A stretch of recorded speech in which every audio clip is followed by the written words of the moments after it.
2026 has dawned and the channel is primed for growth. I'm Jennifer Follett with Circana, and I'm here with Mike Crosby of Circana. Mike, Happy New Year. Happy New Year to you. I'm looking forward to spending a couple of minutes with you today. Sounds good. Let's jump right in. 2026 is here. The channel is ready to go and looking for opportunities for growth. Just before we even get into all the numbers, you guys have your forecast, but let's just look maybe at some of the issues that you're watching that are going to impact these economic and growth, channel growth numbers as we head into the new year. Yeah, it's. I think what we like to do, and I think it's great for this, is we kind of like to level set again with a lot of the inputs we see at the macroeconomic side. And a big part of that is there's obviously the lingering and a lot of the uncertainty that's come along with tariffs. And we feel like there's still some stabilization that's going to continue to occur. But right now, macroeconomically, the two big areas that we're watching is inflation, because the expectation is we're still going to see inflation continue to elevate a little bit. We haven't seen the full effect of tariffs, and I think as OEMs have already now, or the channels already worked through in significant volumes, any of the buffer inventory that were brought in earlier at the lower price, you're going to start to see that elevation of the ASPs a little bit more and a little bit more. So we're going to continue to watch that, but certainly inflation is a big one. The other one is unemployment, another big input for us. I mean, we look at it. We had unemployment peaking about 4.7. We think it might even come up a little bit higher, likely in 2027, and start to get a little bit better and start to show expansion again in 2028. So those are the two big ones that the Feds are watching, because we believe also the Federal Reserve has probably one more quarter point cut, possibly two, but I think that's going to be the interesting point. The other couple of inputs that we're watching that I think are also important is with the legislation that was passed last year, there's some significant tax benefits and other things that should be a little bit more pro-business. And so that should help elevate a little bit the opportunity for investment. Plus, with interest rates coming down just a little bit, it also makes cost of capital come down a little bit. So that should help, spur some additional investment coming for all sizes, small, mid-size, and enterprise. So those are like the big things that we're watching. Again, in the general flow of it, the expectation is 26 is likely to be very similar to 25, GDP-wise and other. Same even 27 a little bit, but then we should start to see some acceleration coming back in 2028 is what our algorithm is saying and suggesting that we'll start to see more accelerated growth, expansion. You're going to have inflation in line. So a lot of the things that we're working towards, we think are really going to be setting up nicely for a little bit more of an acceleration in 2028. But those are the big inputs that we're kind of watching on a regular basis. Sounds good. Let's look at the actual numbers. What are you guys expecting for the overall outlook for hardware and software and services as the channel prepares for 2026 and beyond? Yeah, so if we combine everything in 2026, we're up about 3%. And if you look at it overall, that's more of a revenue number overall. We tend to aggregate everything, at least on revenue, for software, for services, as well as hardware. If you break it down into a couple of different pieces, if you look at IT hardware, that would be everything except services and what we talked about with software and cloud. 2026, we're coming in about 2% positive, but this is the interesting thing. We're still seeing units down about 4% overall, and mainly the revenue is going to be propped up by higher ASPs. So this is what we're suggesting as well. We've already seen some influence of mix, so some of the mix was stepped up a little bit, and ultimately we saw that impacted as well with tariff impact. So you combine those two together, and as I was mentioning earlier, most of that lower cost inventory has been worked through the system. So any replenished product now is likely at the higher price that you're going to feel the full effect of the tariff. So yeah, we feel like that you're going to see pressure there. And again, elevating ASPs, not solely on tariffs, but certainly on mix, is going to continue to influence that. We do see then revenue, if you look at it for IT hardware in 26, start to show a little bit more acceleration. We're going to 4%, but still seeing higher ASPs, 4% in revenue gain. And then when you get to 28, we're ultimately going to see us accelerate again with about a 4% gain, but you're starting to see units recover a little bit. So this is that weird dynamic as we look at units and dollars. Look at 26 and 27, where units are going to be declining a little bit, down in single digits, down between 3 and 4%. But ultimately, as we get to 28, the expectation is the units should start to elevate a little bit. There's a couple of other things too I want to call out that we're watching closely for this year that I know is pretty critical, is access some core components like DRAM, and if you look at if you look at SSDs as well for storage. There's a couple of challenges that have been going on. Where if you look at the three primary manufacturers that are creating that, there's already been a pretty good transition to a newer technology, DDR5 versus DDR4 for the RAM side. But we're seeing a lot of their supply being allocated more to the higher margin sides of AI and AI infrastructure and server.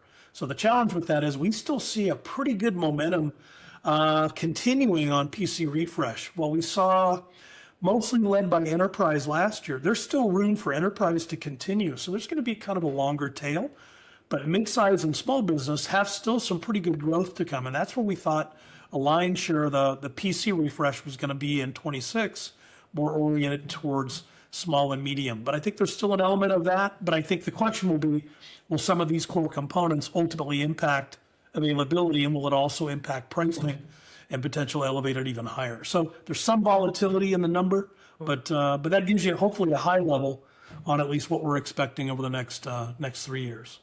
I remember when we saw the chip shortages around the pandemic time that the manufacturers, the OEMs had to make some choices because of that as to, where were they going to allocate, and were there maybe less desirable systems that actually, were going to now be pushed forward because they had chips for those and not for others. What types of impact do you expect the OEMs to have to look at as far as making these kinds of choices in their portfolios for PCs? Yeah, very similar. I think you're going to see very similar things, whereas they're looking at their own P&L and say, we know there's significant demand still for PC-related components that are going into PCs. At the same time, when you look on the AI side, you can see a significant growth opportunity and higher margins.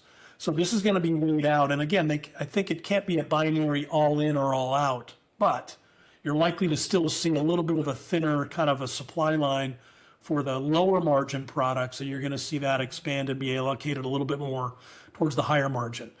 So that is where I think we have some concern ultimately on this timing of this. Now there will be, I think, opportunities where there's going to be availability on higher end products. So it may also have where B2B end users ultimately look at, or organizations ultimately look at stepping up configs.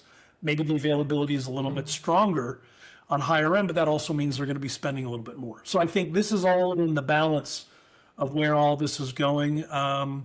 But it's going to be interesting. One other thing I think I mentioned earlier was on the size of the workforce. We are anticipating, and basically some of the modeling that we're seeing, you're actually going to see likely a little bit of a contraction on the overall workforce. And what we saw, most of the PCs that were refreshed in 25 were more a replacement, not for net new hires. So you didn't see the attach like with monitors and docking stations and other things at the time, because it was more of just refreshing a device to a new device. What we're going to start to see, I think, trailing this a little bit, is you should start to see a little bit more activation around monitor refresh and docking refresh as well. So that might come as a little bit of a secondary refresh to these PCs, because most docks and monitors have a much longer life cycle. They operate on a 5 to 7 year life cycle, where PCs tend to operate more on that functional kind of 4-year. So we're kind of in between last year, but now that we've got a lot of the devices refreshed on the enterprise side, that's when we think we might see a little bit of an acceleration also coming potentially on the monitor and on the docking station side. So anyway, but very much alignment with what's going on with this regular refresh of devices. So with, as you mentioned, some of these higher level specs might be the ones that are available. Do we think that that's going to be a way for the OEMs to kind of push people toward AI PCs? I mean, maybe those are the ones that are going to have memory and storage available? Yes, and we've already seen it, and we're seeing AI PC as we track it uniquely. I think it's Circana, and that we segment AI PCs both from an on-device capability and from a cloud-oriented. And cloud tended to be more legacy, more Chromebook, and more older Windows devices without an NPU. So what we really spent most of our time now is on-device capable with the NPU. And we've already seen a pretty good acceleration moving forward, and we're expecting that to continue. Part of it is attrition. The older devices without an NPU are going away.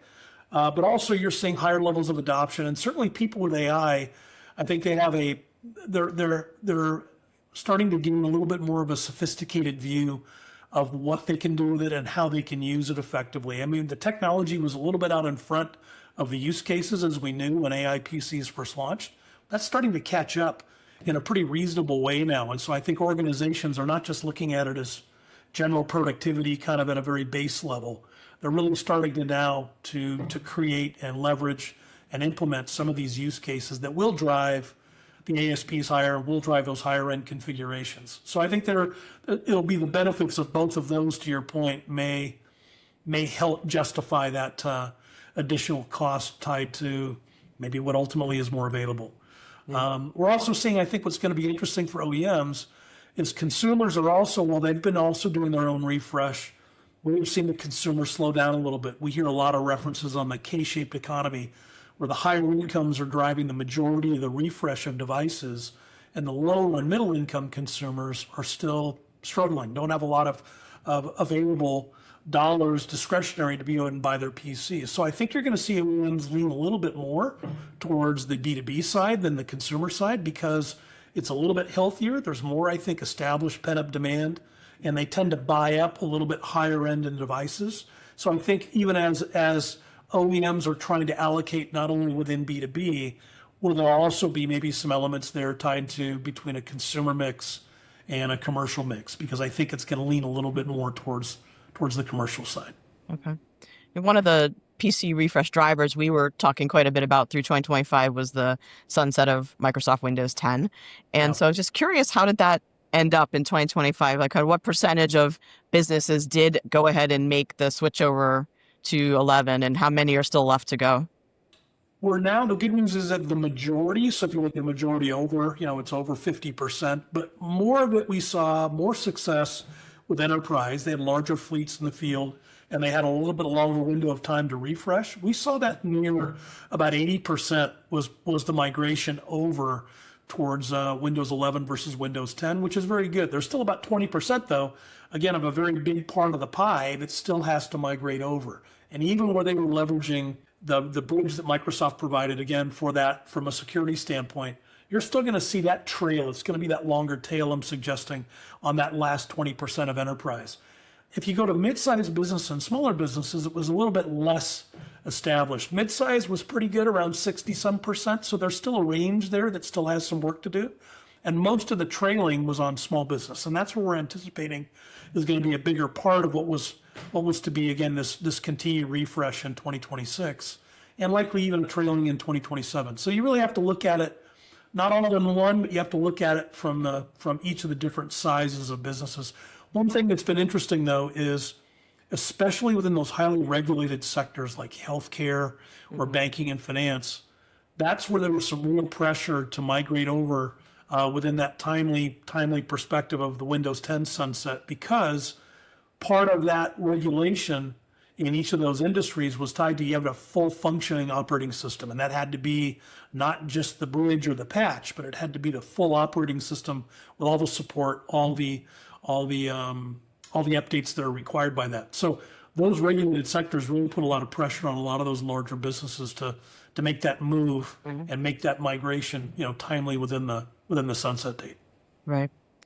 What about on the software and services side? What are the numbers that you're expecting to see there through 2026 and beyond? Yeah, software, again, we've seen software kind of bounce around a little bit. We did see it come in, I think our numbers latest established come in about 4% gain in revenue this year on a year-over-year basis. We're anticipating for next year to come in about the same, again, roughly about 4%, but we do see some additional acceleration that's expected in 27 and in 28. They're going to go from like 6% growth even to 8% growth. And that's kind of where we've been trending, and I think that's going to be, again, primarily driven by security is going to be a big part of it. Content and collaboration continues to be a significant part, but those two areas for the most part are where we see it. And security is even more so than ever continues to be paramount with not only largest businesses, but also small businesses. And with AI being introduced in some of these, you're going to see, again, additional expansion and growth there where that investment continues to occur.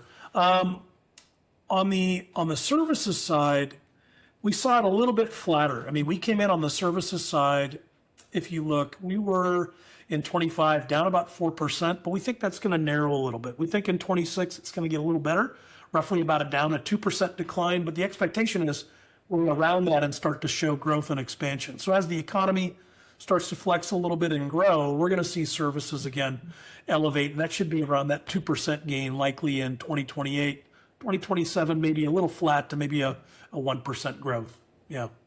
What role do you see the subscription and services-led models playing in that future growth? You know, what's interesting is I was just having a conversation with another analyst the other day. There's a couple of different things, and I'll tie it back to the PC refresh. As we see AI being introduced more and more, more integrated into certain these sectors, there are certain sectors out of the 20 that we track are more AI centric and less AI centric. And the more AI centric, they're likely going to refresh devices faster and faster. And so if you start to see now a PC refresh go from like a 4-year on average to maybe a 3-year on average, now you're starting to hear on the hardware side, very, very similar to what we see on the software, is looking at as a service and software and subscription based, would be more of an operating expense rather than a CapEx expense on the hardware. So you're seeing it not only on the hardware side beginning to emerge, that as more AI is integrated in, we're refreshing devices faster. Many big companies are saying, why do we need to use CapEx and procure these? Why don't, as my organization is flexing, either growing or declining, if I move to an OpEx model where I'm more subscription or as a service, it gives me flexibility. So I definitely think that is going to be continuing, leaning a little bit more on the hardware. Software continues to be there, but I think what's going to be interesting about software is where ultimately they start to look at different consumption models. Like, is it a pay-as-you-go rather than a monthly subscription license? And I think that's where, or a monthly billable or an annual, they're going to look at different ways that that some of these subscriptions are operating. Again, trying to align a little bit closer to maybe how businesses work, how they grow, how they expand or decline. I think it's that flexibility. So that as a whole, I think subscriptions are probably going to continue to change a little bit on the software that we just talked about, but also on the hardware side. I think you're going to start to see that being more of a dialogue in the consideration than maybe it has been in a while. You know, I think it's starting to emerge. The other thing that I didn't finish on my comment on the refresh, on those other sectors that may be less AI centric, you may see refreshes take longer. You may see now people carry devices now into 5 years, maybe 6 years. And so what you're going to see is maybe what we saw in this refresh might be one of the last that you see kind of a traditional, 4-year cycle. And every 4 years we see the devices refresh. You're going to see it broken up a little bit. And maybe you see a little bit different cadence depending on the vertical that you play within and depending on how they choose to, procure their IT, both hardware and software. Yeah. I mean, the software and the services pieces, those are obviously the areas where channel partners tend to get higher margin. Should they be concerned that there's not higher growth outlook there? I don't think so, because I think they're still, and again, that's an aggregate of looking at everything. I think as you look at areas, there are still very clear and strong pockets of growth. And as I've talked to a lot of service providers and kind of what their focus is, their rapid kind of education and adoption of AI and understanding and being knowledgeable, that's going to continue to bode well for them, certainly right now, because we're seeing a lot of larger businesses, rather than hire their own talent, in many cases, they're tapping into existing talent that can flex again accordingly. So rather than keeping their businesses flexible by accessing through contract, I can leverage these third-party organizations that really specialize in some of those areas. So I've talked to so many partners that really embraced AI, that continue to embrace it, and I think looking for areas of growth and opportunity, certainly more specialized than general, but within those areas of specialization, I think there's huge opportunities still. And I think it's like with any other, right, as change is inevitable, as we know, and it's accelerating. And I think as long as channel partners and service providers continue to try and stay out in the forefront of this a little bit, and they're responding to this in a proactive way, I think they're set up to ride that wave. And again, I think, while we're suggesting a flat number in 2027, I think that's still a very healthy number. And as I said, I think there's some core pockets that are going to do very, very well. Certainly around security will continue to be reinforced there. Mm-hmm. Let's talk a little bit more about AI and the expected adoption in 2026. Can you give any highlights on how you think that's going to play out as far as across the different market segments, like enterprise versus mid-market versus SMB? How are these segments going to be changing and shifting their adoption of AI compared to what we saw in 2025? Yeah, I think in 2025 was still it was still very, very early. There was still a lot of learning that was going on just kind of kicking the tires on AI and understanding where and how does this really fit within my organization. One area that you're going to see AI become really, really hypercritical. In fact, I just posted a LinkedIn article on this now, is on agentic AI, specifically around procurement. What you're going to likely see, and this is already accelerating now, where you're going to see agent to agent now, both in identifying kind of inputs and understanding where things are, proposing an action, and then potentially running in parallel with digital twins, try these kind of potential solutions, find the best one, but then the next step is taking the action and going, and that's going to compress a lot of what's going to go on significantly. And I saw a recent stat that suggested by 2030, there's going to be a huge portion of the way that companies are going to be transacting with suppliers within B2B that will be very similar to this, where agentic AI is going to drive a significant part of this process, specifically within procurement is one area. But again, that's one area. So I guess what I'm suggesting is last year was more a general kind of a horizontal view of what AI can do. And let's just get an idea. And then more importantly, how does that integrate within my business or my organization, my business model? And then you started to see splintering off of vertically oriented solutions. You're seeing AI now activate in product development, where they're looking at all kinds of additional inputs that are coming in from surveys and other results, and assessing and ultimately suggesting and build modeling around, here's what the next gen product should look like. So it's taking something that was so manual and compressing it very, very quickly. And then you can run, again, these digital twins and say, hey, here's the new product at $1,000. How do we think the market would respond to it? And you're getting active response back and making these determinations. And I think just that alone, if you can improve the success of new products that are launched, because so many don't do well, and it's significant cost that's lost, you're going to start to see this where this is going to refine this more and more. And it's like a sharpening edge. It's just going to continue to get sharper and sharper. But everything from, again, horizontal and general productivity to these vertical oriented pieces around functions, new product development, services, how they service their clients, how they procure product. All of these things are starting to develop. So I think 26 is going to be still continue to be, again, a lot of learning, because AI is evolving very, very quickly. But at the same time, I think you're starting to see some real roots put down relative to what are some values that we can see. And companies are embracing it and recognize the clock is ticking, that if they lag in looking at ways to adopt AI and integrate into their organizations, they potentially are going to be left out. And I think there's a real pressure, to make sure, are we doing everything that we should be doing? Are we thinking in this the right way?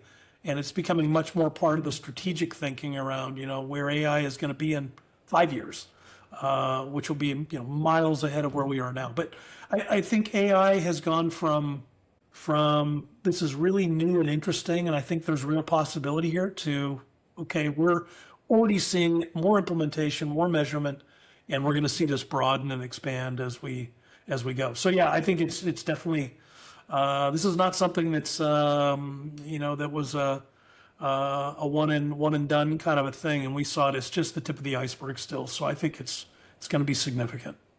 One of the age-old challenges of solution providers that sell hardware is the idea that they go in, they make the case, they convince somebody that they need this new hardware, and then it goes to procurement, and they get shuffled out of the deal, or the margin disappears. In an era where you're talking about now AI agents talking to AI agents in procurement, is that fear heightened? I think it can be. I think because you're reevaluating now, and even think about the basic selling process and the value of relationships on the human element in this kind of agent to agent kind of procurement. Does it devalue all of that? And now it's just simply a transaction. And I think this is where businesses can't just go all in. This is where I think there's going to be some learning in the way. So it might do some of the homework and some of the other efforts, but then we're still going to need and require kind of that trust level of relationship and the inputs that go on. But I think what potentially you're going to see is these relationships are going to change. And certainly at the transactional part may become agent to agent, but the value proposition of the knowledge and understanding of the market, the trust in the relationship, all of those things are going to continue to carry forward. So it just may change a little bit. But yeah, I think it's been very interesting as I've started to dig into to agentic AI specifically around procurement. And it is such the early stage, but it is accelerating very, very quickly. And there's got to be some real governance too that goes on with companies on how do they want to adopt AI and implement it. Do they just don't want to plug it in and let it run? I think there's going to be expectations of what are the guardrails within AI? How much can they leverage on the automation part of it and the speed? At the same time, there's still got to be some accountability with AI, and that's where obviously where people come in. So I think it's going to be an emerging thing, and I'd love to have this conversation with you again in another year, relative to where we've already seen it kind of move, because it is moving at lightning speed. Yeah. You touched on earlier the workforce, the size of the workforce, and how that might shift. Through 2025, we saw so many companies with layoffs, and one of the major themes that emerged was we're reallocating because of AI. And it was a little hard to tell how real that was versus saying it was because of AI was a more attractive or more palatable shift for the market to absorb. Kind of, what's your take on that, and kind of how much of AI, how much will AI really truly impact the shape and size of the workforce in 2026? Yeah, it's a great question. And I think to your point, I think it was an easy answer to provide the media that suggested that it's all AI but there were obviously other things that were factoring in. AI, I think where we are seeing it, as I'd suggested earlier, we are seeing AI being integrated into mostly a lot of taking up what would have been operating expense tied to new entry, new hire, new headcount. So typically lower level employees that they have found ways and means to leverage AI that basically has the ability to take on a lot of that general responsibility. The problem with that is where it looks good on the P&L short term, the problem is longer term, you start to develop some gaps within your organizational structure and the hierarchy and your bench strength, and where does it go? So right now, will it hurt? It'll probably look great for a year. Okay, we've not hired all these people. We've integrated AI, the P&L looks stronger. At the same time, 2, 3, 4 years, when now you've got employees leaving and you want to try and promote within your organization, who are you promoting from? Where's the bench that you're tapping into? So that's again back to, I think there has to be some strategic thinking organizationally around what is the AI. AI should be augmenting what we have rather than replacing. And I think that's the common thing that I'm hearing more and more, is that our intention isn't to just wholesale, gut the organization. The intention is how do we make employees even more productive and more efficient. But with that productivity now, Jen, now maybe it means where I had a team of 5 people doing all these jobs, now I can have a team of 2 people leveraging AI. So the net effect is I am seeing a smaller organization. So I think you're going to continue to see those efficiencies and that drive that. That's why you're also hearing too, a lot of companies are really advocating for reskilling aggressively and are pushing that hard. But I think as I looked at some of the data, which was interesting, we don't really see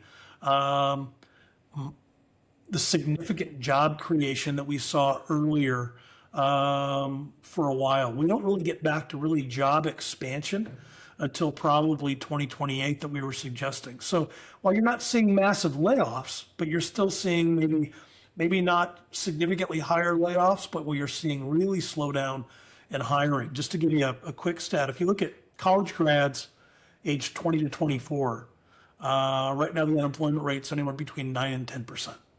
So the real challenge is that newly entering kind of the workforce, they're educated, but yet they don't have any real practical experience. And so the challenge is they're finding AI today is a better investment, maybe short term, because again, you're not going to reap the rewards on necessarily an entering employee for a little bit of time. But ultimately, again, the longer term challenges that ultimately starts to gut your bench like we were talking about. So it's going to be interesting where it goes. I do think you're going to continue to see companies try and do more with less and augment more and more with AI. And that will be the reality of kind of what we're seeing. But hopefully, as we've seen with a lot of other really significant technology changes, new jobs emerge. And I think right now we're in that weird in-between place where the new jobs aren't emerging and you're seeing AI start to augment and start to impact it here. So there's going to be a little bit of certainly a period of transition, and that's going to be,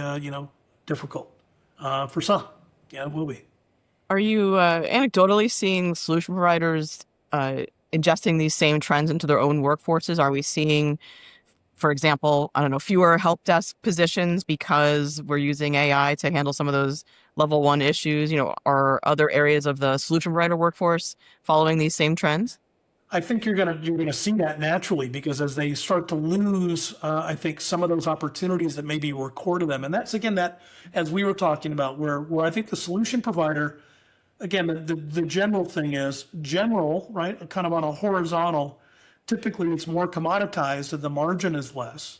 And those are the areas that I think AI is attacking first, that horizontal kind of general productivity. You're going to see a lot of leverage again around help desk and intelligent help desk that's more efficient, more effective, and likely even more cost beneficial to companies. So if a solution provider is doing more of those general horizontal services, that really puts them at risk. Where they start to narrow it up and go a little bit more vertically oriented, that not only preserves a little bit of longevity on the opportunity, but also the margin opportunity is stronger.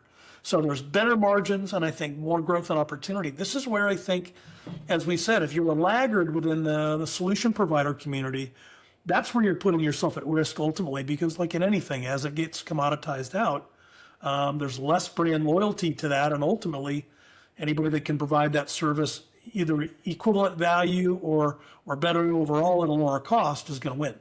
And I think that's where we're seeing, and I'm hearing more and more, that really a lot of the solution providers are being much more proactive around, we got to get in the front of this train a little bit relative to where this is going, and understand where those core areas that problems are and that what are the challenges that companies are facing. And that's the area that we're going to take advantage of and exploit. And we're going to reinforce the training, the education, the solutions that really help address that. But that's not a static thing. They're going to have to continue to skate out front and move on to the next thing.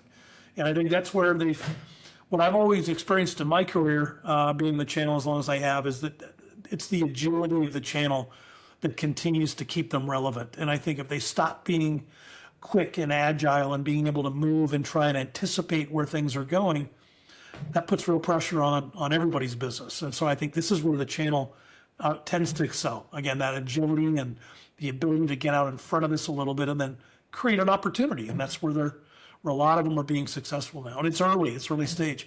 Other areas I will tell you that I'm seeing a lot of opportunity with solution providers too is on the energy side. Because again, energy is so critical to what's going on with data centers and certainly with where the spend is. And there's still real challenges right now. As there's going to be accelerating demand when we still have a little bit of a delta between what the grid can support. There's new expansion constantly going on, and I'm hearing and seeing more solution providers add an element of energy along with technology, along with security, that is in those environments that are really making kind of an interesting opportunity out of it. And again, that's all good, high margin. That's all where the momentum is right now. And if you look at a lot of the technology buy. Great. Well, Mike, that's some solid advice to end on. So why don't we call it here? Appreciate your time so much. Thanks for walking us through what partners can expect for 2026 and where they should be spending their time and energy. Really appreciate it. You got it. Thanks for the time. Great seeing you.